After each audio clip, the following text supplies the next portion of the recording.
What's up, guys? Welcome back to the Casual Critic YouTube channel. I'm happy to have you here today. We are reviewing the Northman that just came out this past weekend. It's directed by Robert Eggers, and the cast is stacked. I have the cast pulled up. Alexander Skarsgård, Anya Taylor-Joy, Willem Dafoe, Bjork, Nicole Kidman, Ethan Hawke, and more. I know you've at least heard about this movie if you haven't already seen it for yourself. It's been super hyped ever since we found out all the people that were in it, and we saw that trailer. That's one trailer I never got tired of seeing in the movie theater. It is so good. It is very tasty.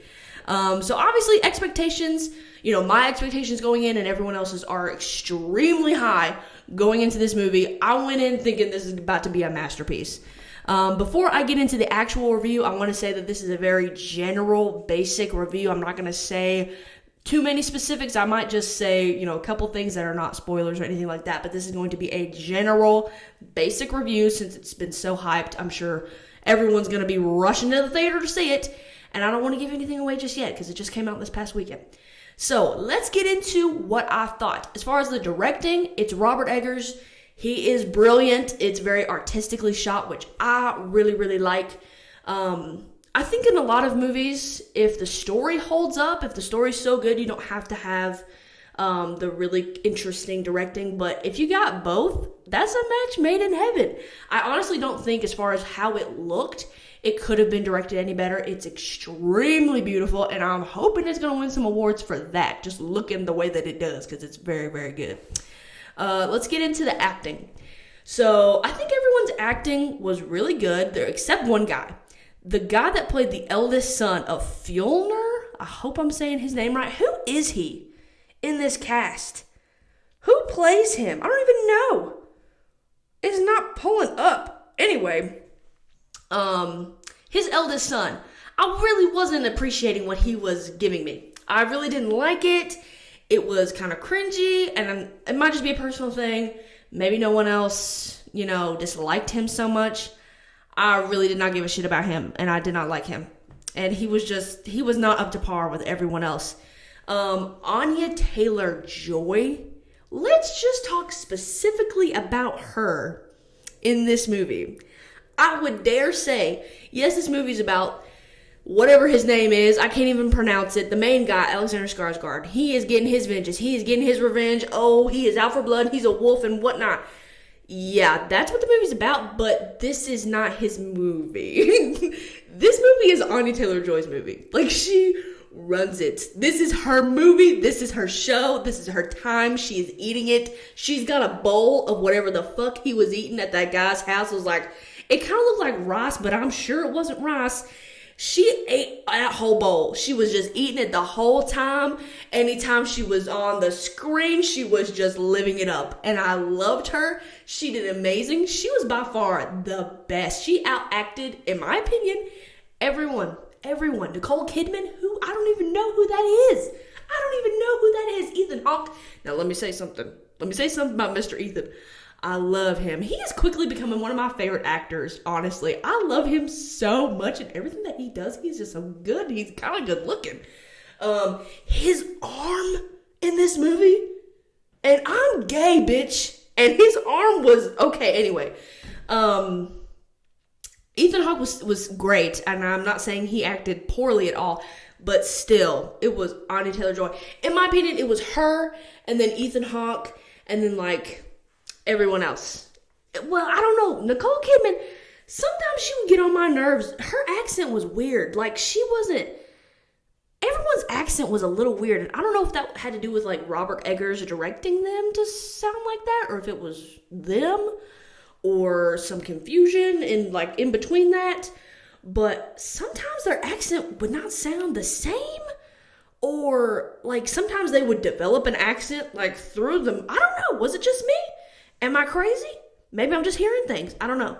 Anyway, as far as the acting, Anya Taylor-Joy blew my mind, and I loved her, and I loved her character, and I loved her so much, and she is the only one who did no wrong. Everyone in this movie is so complicated. Not that that's a bad thing. That's a good thing to a certain degree. But everyone's very complicated, and she is not, because she is the queen, and she is the one, and I love her so much.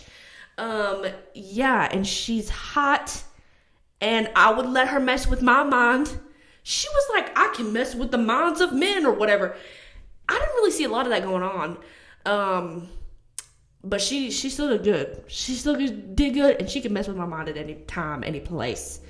But yeah, acting overall, very good, except that one guy. Didn't like him. The eldest son of Fiona or whatever. The writing. I don't know who wrote this movie. Does Robert Eggers write these things too? Robert Eggers needs a lot of help, and he kind of needs to chill. He is kind of scary as hell.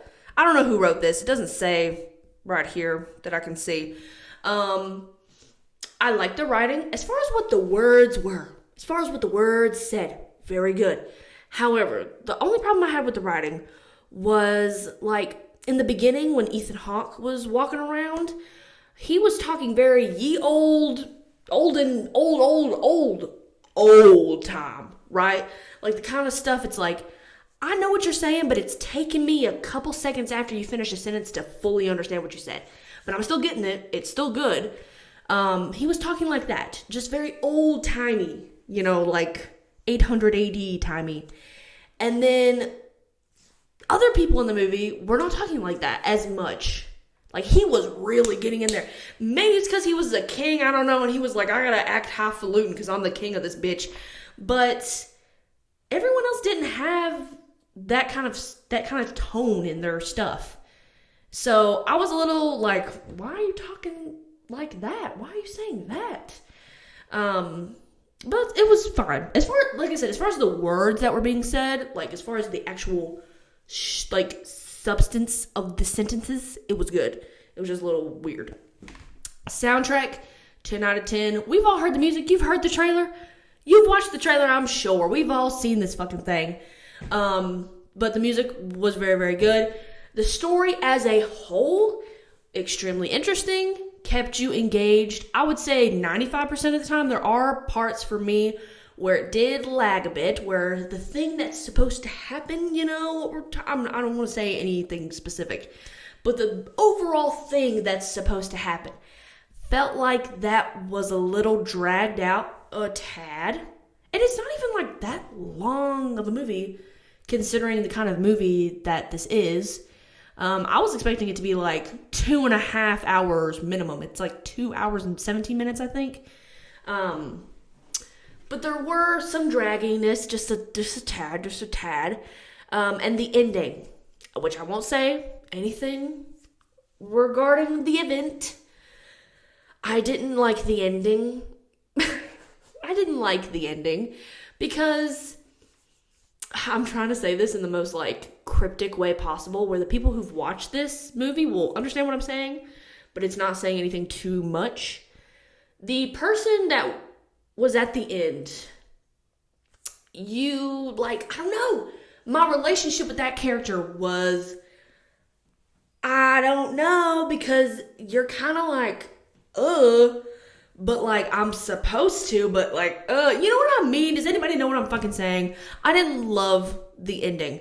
I liked his character arc. Excuse me, microphone. I liked his character arc, but still, I was just like, you're kind of a bitch. My absolute favorite person in this movie was Anya Taylor-Joy. I would watch this movie again just for her. I'm not going to go see it in theaters again. I'm not paying $20 to watch this movie again. I really don't. I don't think it's worth another $20.